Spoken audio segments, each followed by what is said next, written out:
Like, this is not a plot hole. This is just something you don't like about the movie. No, it's a plot hole. This is bro. not It's a plot hole. No, I'm gonna tell you about the plot hole. It's a plot hole because this happened in actual time. Carnage stopped everything. He stopped everything. So, because he wanted everyone in the church to hear this.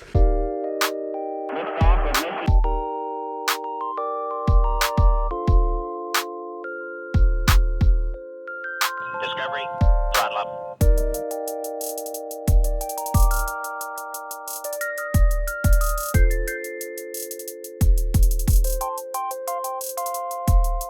Lift off and the clock has started. Hello, ladies and gentlemen, and welcome back to another episode of Potluck Focus. Roll intro. So, what are we talking about? Talking about some plot holes and things that aren't plot holes in media. Because I get, I'm a student of cinema. I don't have a problem saying that. I don't like cinephile. That anything with file on the end You're a of cinephile, it. bro. I don't like that, bro. Because that's I don't making like it the weird. company The word's that not keeps. weird. You're making it weird. I don't like the company that keeps. So I just gonna say a student Other of file cinema. words. Yeah, I'm just a student of cinema. So like, Yeah, cinephile. Don't say that. But sometimes there are actual plot holes and things where I'm like, that's a straight up plot hole. Like, you guys fucked up. And then there are things I'm like, no, you as someone that watched the movie didn't watch it well enough. And I think people end up bitching at movies for things that they didn't understand and they missed. And it's like, that's not on the movie that you didn't understand. That's on you. Like, people that don't get Interstellar, I'm like, that's a lack of your knowledge. They spell out that movie pretty damn clear. Like, the message it's right there. There's a lot of science, but like, the science is understandable. It's not crazy. My little sister has watched it. She was like, okay, word. Loves the answer. I was like, you figured it out, kid. You're 11. You figured it out. It was like, that's sweet, isn't it? She's like, yeah, but I feel like that can't fix the problem. Like, you're right. You're right. It was a Or stepstone. maybe your little sister is just an 11-year-old genius. You ever think of that? You ever think of that one? No, genuinely do. Yeah. So yeah, maybe that's why she understood, and it's just complicated. Yeah. But one of the plot holes that I was talking about with you earlier is in Avengers Civil War. Okay. Well, Captain America Civil War. It's not Avengers Civil War, although, I mean, they got everybody but Hulk and Thor.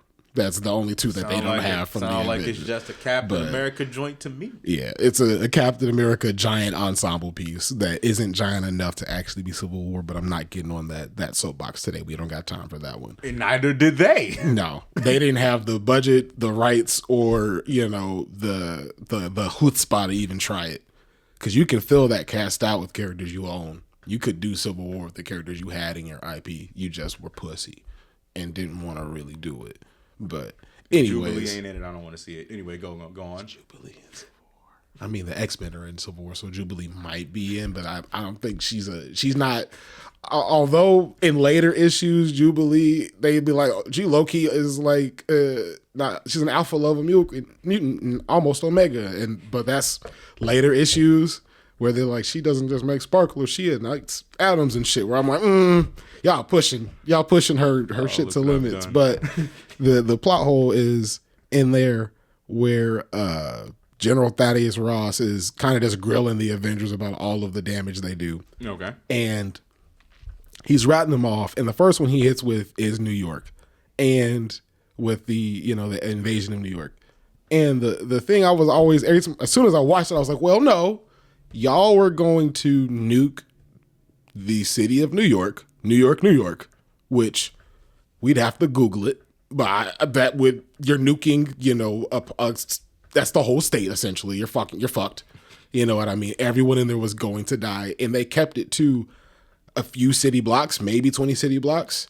And Tony, you flew the missile out, bro. Speak up for yourself. Say something. Like, don't let him just run over you like this. Like, say something. Tony agreed, bro. He agreed, but he shouldn't have. That's not a feather in your cap. He's like, what y'all were going to do and what we did was way lesser of evil. So what we did to rebuild the city would have taken months and probably took months. Mm-hmm. What y'all would have done would have taken years to rebuild the city and then the states and deal with all the fallout. And then also the backlash from, America nuked its own soil. And you see how we flipped out about Pearl Harbor when someone else did it. You talk about a real civil war that would break out. Yeah, bro, that would be a real, whatever president was in office, whether he had control, because they definitely implied it was shady government. That guy's out. He's gone. Yeah, there's no way he would stay in office. And so that huge plot hole for me. Now, the other stuff he was saying, Sokovia, is that's on Tony. That you can't blame no other Avenger but Tony. And again, at the end of the day, they stopped it from being a catastrophe. Only person that should be in handcuffs in that group is Tony. Up to that point. Cap, you trying to arrest a veteran? That's crazy. That's crazy. You trying to put a vet of World War II in handcuffs. Wild work. Wild work. A vet that has saved the world twice. Sell. No, I'm sorry. Up to that point, 3 times has saved the world. Thrice. Crazy work. But only one that, and you can arrest Wanda, and you can, well, if you know her brother was alive, you could arrest him. But Tony and Wanda are the only ones that go to jail. And I mean, if you want to talk about, you know, stealing property, I guess Steve would go to jail for helping steal that jetpack for Falcon. He might get off of community service. But no, that's in that same movie. So no, it didn't even happen yet. Never mind. Yeah, that's in that movie. Never mind. So that's a huge plot hole. And then a movie that's not a plot, that has a plot hole, that people say it's a plot hole, it's not, is the Harry Potter, the whole franchise, really. Yeah. When they introduced time turners. Okay. Are you familiar with time turners and how they work in like the Harry Potter universe? Because isn't that how the lady wizard got so good at magics? Yeah. So she low key cheated in the 3rd book. I don't know if it's cheating. I mean, and if anything, she would have aged herself up probably a year ahead of her peers, so she should be able to do everything. She should have been taking the apparition test a year before. I would have just low-key just had it and not told nobody. I'm like, I'm technically 17 right now. I'm taking this right now. Finna be teleporting everywhere. But the whole people talk about, well, why not just use a time turner and turn back and kill baby Voldemort, you know, strangle him out in the crib. Nothing happens. And within that same movie where they introduced them, they introduce why you can't. It's that whatever you do to the past always happened. And so in the movie, they go through and they're trying to save Buckbeak from getting decapitated because Draco's a bitch. And he bitch made Big Gryffindor all day. Pull up anytime Slytherin. Big G all day. Gang shit. We roll for Buckbeak. Juan's out for Buckbeak, son. Don't ever try to come for Buckbeak. Juan's out Flag gonna play Buckbeak, phrasing. Flag gonna play. That did sound crazy. It did sound crazy. But they go through all of that. But there are things that happen throughout. Like there's a rock that gets thrown, which just happens to alert them that they got to get up out of there. There's someone howls, makes what is clearly a human sounding werewolf howl that drives off Lupin, and Harry sees someone cast a stag Patronus, and he's like, that's gotta be my dad. And I'm like, bro, I know you want it to be your dad. I want it to be your dad too. And when I read the book the first time, I was like, damn, that might be his dad. But the first time I read that book, you gotta understand, I was a child. I was a wee lad. Harry was older than I was in the books at the time when I was reading them. And I'm like, ain't no way. So you're saying you might have been a bit naive? Oh, I'm still naive. I'm still naive. You can fool me so easily. I'm the easiest person to fool. And like, if you say something real convincing, and I'm not knowledgeable on it, I'll probably believe you. Like, I'll be like, no, word. You can sing in 3 different voices at the same time. Of course. You sing a lot. This guy's a singing machine. He's a great music voice. Ask him to sing you a song, lady. So serenade you. But the thing about the time turners is that they establish in that universe that whatever happened the first time, it always happens. So when they go back to change time, they realize, oh, that was us doing stuff to our past selves to alert them. And if we don't do it now, it's not going to happen. And so the only thing you can do is not do things that have already happened. So you couldn't go back and kill Voldemort. You could, I guess you could make his dad pull out. But that would have meant he always would have pulled out. So again, you couldn't do that. There's no way you go back in time to stop Voldemort from being born. Side note, to that, talking about the time turner things. Say, what do you mean? Side note to what? So I was going to say side note to two things, actually. Side note to the thing about him not being able to pull out. He was drugged through all that, so he wasn't able to pull out. Yeah, no, J.K. Rowling invented the world's worst date rape drug in love potions. Yeah, if you drink the love potion, you are like under that person's control completely. You feel absolute infatuation with them at all times, to the point where you'll want them over food and water. And the way that Lord Voldemort was born is that his mom had given him a love potion and was love potioning him for years. So they wear alpha eventually, so you have to re-drug them to keep the love potion going. And so she, for years, was doing that, and then got knocked up by baby Lord Voldemort. And once he was born, she was like, well, maybe he has to really love me by now, so I'll stop. And bro immediately dipped out. He was gone, bro. God. I think he ends up dying somehow, but bro was out. Because he was like, what do you mean for the last 5 to 10 years? What?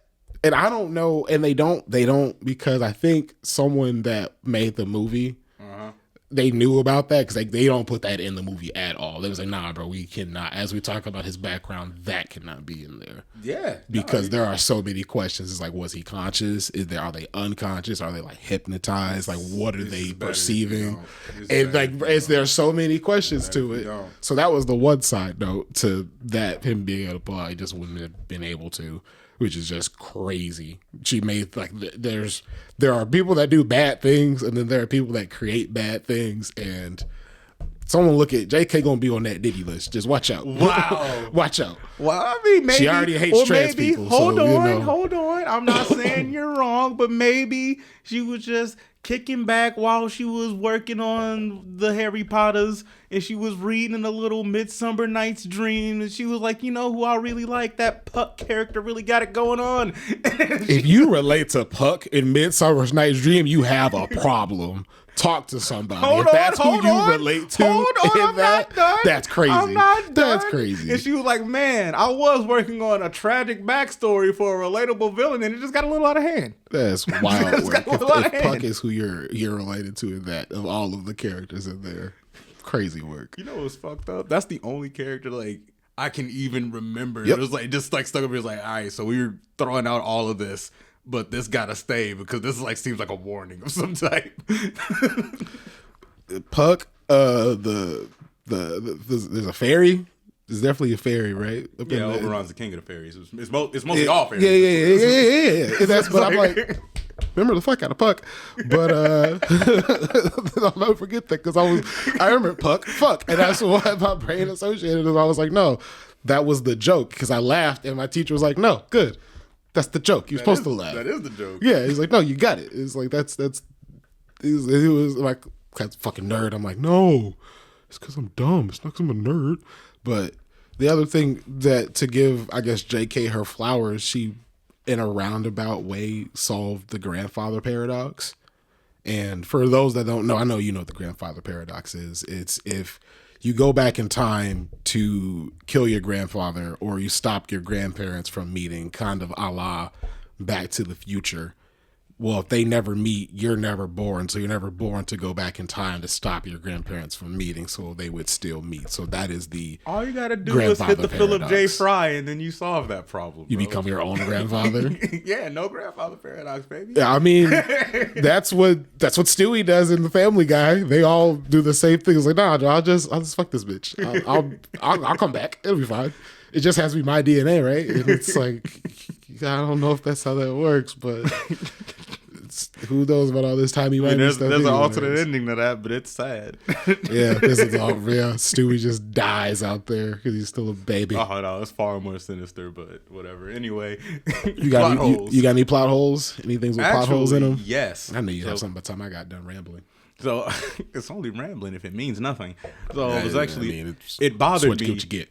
it bothered me from the moment I saw it to the point where I just choose not to think about it for the rest of the show and when I watch it with other people. But in the Fallout show, when the villain gets introduced, she sets up a situation where the the leader of the vault has to choose between his daughter or the people.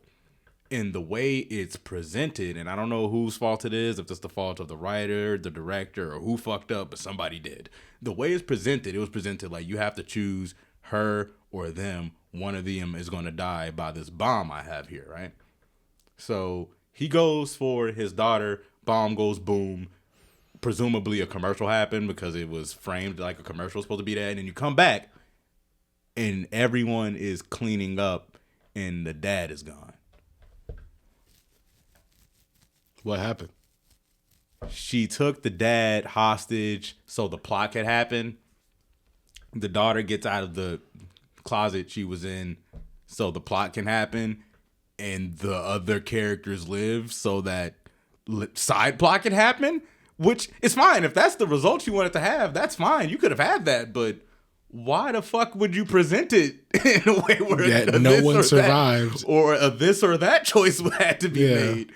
Because like the way it was presented, the rest normal people, the Vault Dwellers should have been killed. The main character should have lived. Her dad gets kidnapped, and then the rest of the plot happens, and then now you have all this tragedy to go with, especially to go with all the tragedy that happened prior to that moment. But instead, you just have this confusing moment just hanging out in space before the plot gets started, and hopefully you forget about it. But just like, but why though? That was the first thing you showed me. Why would you show me that? Why would you make that the first thing I see? Now I'm confused. Now I'm going to be confused the whole show. Like, was that relevant? Is it going to come back? It's got to come back. It's not coming back. It's like, but why? I mean, it kind of comes back because two of the characters there, I mean, they do bone. So I mean that they have some trauma sex. Which is that's a low tier comeback. I mean, it was a come up for Chet. I'm not even gonna lie to you, bro. Kudos, happy for the character. Always happy for the bros to get some. He was down bad before. Bros, he was lady bros, have you identified whatever. He was crushing on his cousin. Happy everybody get their nuts off, but like, that's a low. I'm so past the reward just being pussy. I mean, other stuff happened too, but you know, that's give your male character something more to desire besides sex, and give your female character something more to achieve, more than to being meat. She ends up being in charge. Oh, good. But is it through her vagina? No. Okay, good. Because I'm like, if she fucks her way to the top, I'm like, give her some more agency besides just having those two getting together. It's really just some shit that happened. It's not actually okay. It's just people fucking. All right, I'm good with that. It is just those two people. They did have sex, and it is after the bomb thing. And if you would like to read it as trauma sex because of that, feel free to do so. Okay, well, then I'm good with that. I'm good with that. But I'm so over this. It's damsel in distress. No, I wouldn't like that. Or just gratuitous fucking like Don't get me wrong. I love me some titties. Titties are wonderful. The woman is just one of the greatest creations of the universe. Just no notes, but like, give me something cool, you know. And like, the one thing I like about Tarantino with people that this is so off base, there's nothing with plot holes, but I'm going on my own right now. What I like about Tarantino is that people complain about all of his female characters are stuck in masculine roles and they are subject to hyper violence, and that's the pole. It's not.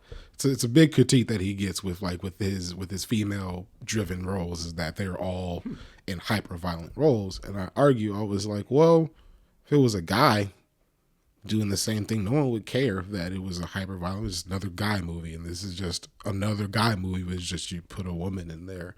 And I'm like, and at least personally, I never really like. Yeah, the Kill Bill, the main character is the bride, but in my mind, I'm like, she's pissed about her wedding getting clapped up, and the fact that she herself almost got clapped up. Prior to that moment, she was just doing regular wedding stuff. It looked like a nice wedding. And to her knowledge, her unborn child died when she got clapped up. She doesn't find out until the very end of the second one that her child isn't dead. And I think that's really what her driving force, besides like the wedding thing, is I forgot about that part. That's because the heart-wrenching scene that always gets me is when she like wakes up out of her coma and then like touches her belly and realizes, and then just breaks down.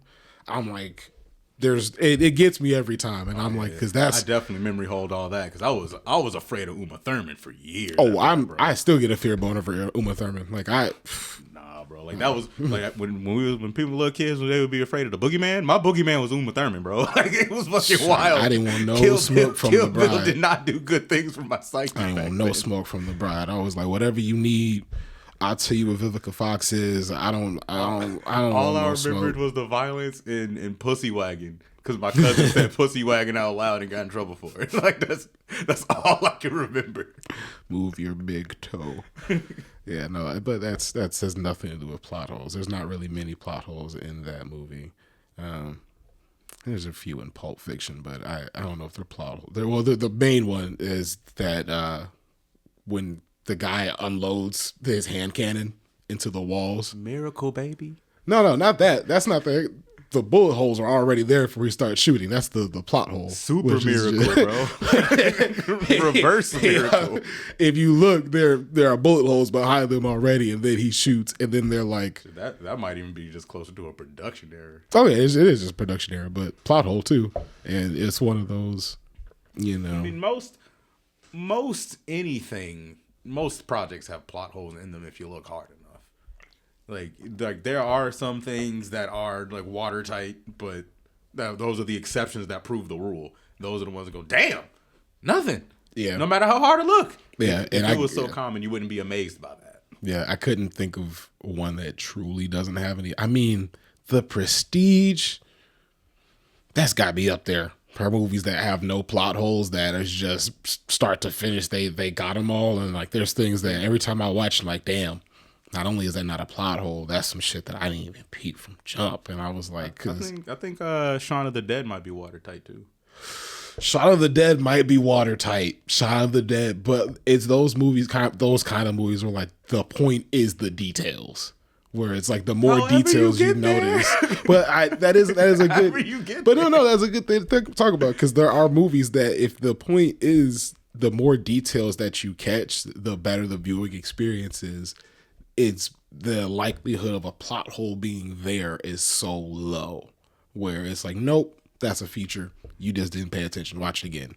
I mean, and that's taking advantage of everything that you can do in a medium. It's like how a really good like audio driven project will take advantage of all the things that you can do telling story in a pure audio medium. Like there'll be sounds in the background. Like actually Wolverine The Longest Night. I think it's a podcast about Wolverine. Well, actually, he's barely in it, but whatever. And like, there's a lot of things like in the background will be happening, sounds that you'll be hearing that crackling the fire and stuff, like shit like that will actually be very important in terms of to the story that you're hearing because they're taking advantage of all the things that come with a audio medium. Mm-hmm. And when you have something like a film, you should do the same because you can take advantage of the fact that it is a audio-visual medium. Mm-hmm. And if you're lucky enough to have your movies and nowadays play it on a large screen, then you can encompass like, okay, we can do a large shot where we give so many details, but it'll be very quick. And if you pay attention and you see it, it's like, ooh, that was cool. But if not, right over your head. And I recently started watching this show 2 days ago called Chaos, which is Kaos, like the Greek goddess or god. I don't know. They do whatever they want with their gender. But it's Jeff Goldblum as Zeus. Phenomenal casting. I was like, if you were gonna like make someone Zeus, like nailed it. MCU missed it by a mile. Like their Zeus is whack. Hate their Zeus. Never want to see their Zeus again. Just ugh. But yeah, great show. But they don't have a lot.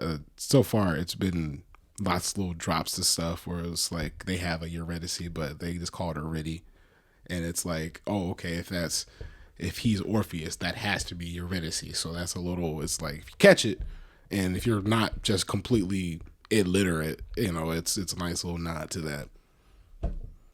But that's really any project you should be able to take advantage of the medium that you're in, because just like television, especially we're talking live television with ad breaks and shit, there's an art style to working with that. And if you watch some of the higher end televisions of old, you can definitely see those moments where they're taking advantage of their medium of television. It's like like a well-timed commercial break joke. Yeah. Like a really good one. Like they don't really hit the same without the like it's nice watching a show, but it don't really hit the same without that gap of time. You're just like You fucking got me. You know, and it's yeah. Or that's good. That's true. Or the first time, like I think many children were fooled by the Krusty Krab train video. Man. None more than You me. talking about because I fooled. was watching it on a TV that actually would turn off randomly. So when the episode ended, I thought that I had just gotten the worst timed television malfunction ever. Dude, you want to? Because I was in my room as a little kid. I'll never forget it. Because I had made a TV for it, so I had the blanket over the TV sitting in there. And I remember when it cut out, I thought that I had like knocked the cord out of the TV, and I got so hyped, like they're gonna tell us, they're finally gonna. Man, for years I had thought it'll just be me. Folks know it and just won't tell me. And that was actually a built-in thing. Not a plot hole, but a feature. And really, sometimes plot holes end up in something, or at least what can be viewed as a plot hole will happen just so the movie can happen. Yeah. It's like how we talk about how Friday Craig probably could have gotten his money if he attacked it smarter. Yeah. But we want a movie to happen. So the fact of the matter is, this is the way he did it. Yeah. And there are people that would call that a plot hole. Just like, well, it's not. This is what happened. Yeah. Like this is the happened. inciting incident. It's not a plot hole. You don't have a movie without this. Like 100%. And sometimes in life, we don't always do the optimal thing. Sometimes this is just what you did. So this is what happened. And you may think about it later and be like, oh, fuck, maybe I could have gotten out of here smoother. But alas, this is what actually happened, though. Yep, this is what I did. And did it make sense? No, but this is what I did. And yeah, that's real to life for sure. And they're really almost, I'd say maybe 40% of what you would hear as a plot hole would come back to something like that. Yeah. It's like, dog, yeah, all right, they made a suboptimal decision, but that's so the movie can happen. I do think there is a line for that, and that line goes to where the character is now doing something out of character for either for the information that they do have as a character or what they would do. I mean, that's where the line is. Yeah. Because like they wouldn't do that because they know that this would be a failure and they're into not failing in this moment. Yeah. So when you get to those moments, like, all right, now you're fucking up. Yeah. Prior to that, it's like, yeah, well, okay, maybe, but this is what the fuck they did, so live with it. Yeah, or it's like one of the famous ones is like, why didn't they just take the Eagles to Mordor? It's like, well, that's more of a you didn't pay attention thing than a plot hole. And they kind of established that you can only give it to a hobbit because anyone stronger than a hobbit will go crazy with power and will actually be able to access all the abilities of the ring besides just going invisible. And that is what it's kind of, they spell it out for you I think it's in the Fellowship when they talk about who's going to take the ring. And Gandalf's like, I don't even want to look at it for too long. And they spell it out for you multiple times throughout there where he doesn't even touch the ring with his bare hands. Like he won't even, because he's like, if I touch it, I'm actually a minor god, you see. And one of the last of them. And if I touch that motherfucker, it ain't nothing nice. It's nothing good for anybody. And it's the Eagles. I think they are, because Gandalf and his people are Maiar. I think they are like a one notch below Gandalf. The Eagles are like when we say a notch, it's like right there. It ain't like a whole leap. And so it's like, yeah, if Gandalf can't touch it, you definitely don't want the giant eagles the size of a 747 to now have that ring. I don't know how they put it on, but they try, goddammit. I don't know if them holding onto a hobbit would constitute them holding onto the ring. It's not really worth finding out when you don't have to. And actually, now that I think about it, it's kind of implied that it does, because Sam struggled hard carrying Frodo up that mountain. Granted, that was the very end of their journey, but like, it almost seemed that whoever is wielding the wielder would have also take some of that L too.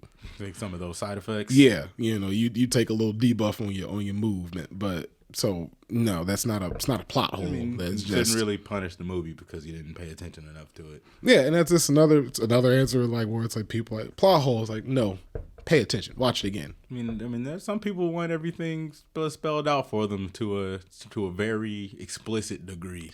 And that's one of those instances where I'm like, was that like saying big thing, take it, big bad, little thing, take it, little bad? I don't know if you need to be that explained to you, but bro, like some people just need that the old school anime treatment where you got the side character with the and then like explain to you beat by beat what you just saw. because like we saw the worst thing that happened to a hobbit that had possession of the ring for too long. It turned into a golem that was able to be beaten by another hobbit. So like low tier stakes. With the Eagles, they needed somebody to come and be like, oh, you see, the Eagles, they're too powerful. If they get the power from the ring, bad things will happen. They needed the announcer from Bakihama. That's what they needed. That's what they needed. That guy Hey, hates man, that dude. just remember, bro, when they brought Beyblade to the West, they added sports announcers to it, and it made it better. Facts. Facts. I rest my case. I take back what I said. Take it back. 100%. 100% take it back. Yeah. But Oh, shit. shout out to those that actually pay attention to the media that they consume and don't complain when they don't understand. Hey, not everything is a plot hole, so not every plot hole is a movie killer. Because I refuse to say Some Tenet's a of them bad are. movie just because I don't get it. Tenet might be phenomenal. I just don't get it. And I've watched it a couple of times. Or Found out that you cannot watch that movie without subtitles. it might be buns, bro. Could be. It might Could just be. be buns. Could be. But just because I don't understand does not mean it's buns. It might just be steamy hot bunzerino. Just because I didn't understand Christopher Nolan's Did it Tommy make Wimey. Did it make your insides happy? Did it make you feel joy? No, because I remember when I first started watching, I was like, damn it. I thought maybe it was just me because I was high. And the other people in the room was like, is anyone else having a hard time hearing them? And I was like, nah, bro, okay. It's not just me. Did you feel better or worse than after Venom Let There Be Carnage or whatever? Ooh. See, the fact that you got to think about this is a problem. It's just buns, bro. It better because I was like, I liked David Washington. And I was like, there was some cool shit, and I was like, that was cool. Like when they to reload the gun, they would catch the bullet. I was like, that was cool. And like the parts I understood, I was like, no, that was cool. I got that. I understood that reference. And then You see Now You See Me Too? yeah, Better or worse than that? oh, I mean, yeah, way better than 9CV2. 9CV2 is buns. 9CV2 Well, that's what we trying to figure out. No, We're trying to see where we're at here. No, I wasn't. I'm not confused about Now You See Me Too. I have decided. No, that movie I had is. to get another gauge because the Let There Be Carnage scale led to a weird place. So I had to double check. That movie. You had to think the about way it, it and I ain't like that. ends, it's like okay, we're setting up Mark Ruffalo to be doing some things, and then it's like no Mark Ruffalo in the second one. You got any other final plot holes? Because Let There Be Carnage, I thought of one more. But No, you go ahead. You take. I've given many. all right. So the last plot hole. This is a real world plot hole. This is a deep plot hole. Like, this thing is earth shattering. Okay. Yeah. So right when Carnage is right there, he's taking over. He's getting ready. This is his moment to shine, bro. He looks right at the camera, and this is where the plot hole starts. So the plot hole started way back when he was writing the movie. So he was like, This is not a plot hole. This is just something you don't like about the movie. No, it's a plot hole. This is Bro. not It's a plot hole. hole. No, I'm gonna tell you about the plot hole. It's a plot hole because this happened in actual time. Carnage stopped everything. He stopped everything. So because he wanted everyone in the church to hear this because he knew. A red wedding. Yes, Carnage thought that was going to be fire as well because he was in control of that moment. He had everything going and he stopped everything so that everyone could hear this. And no one looked at him and said, motherfucker, what? No one stopped him. Not the dude inside, not Carnage himself, not the girl. Like, no one stopped this man. So because no one said crashing the something movie. to that. Bro, he crashed the whole movie. He crashed the whole fucking movie. I take it back. I should have let him cook from jump. He was onto something. Bro, I ain't never seen nobody just let a character crash their movie like that. Like, I ain't never seen it. Oh, shit. That's good. It is a plot hole. That's 100% a plot hole. We'll end it on that. Good night, folks. Bye.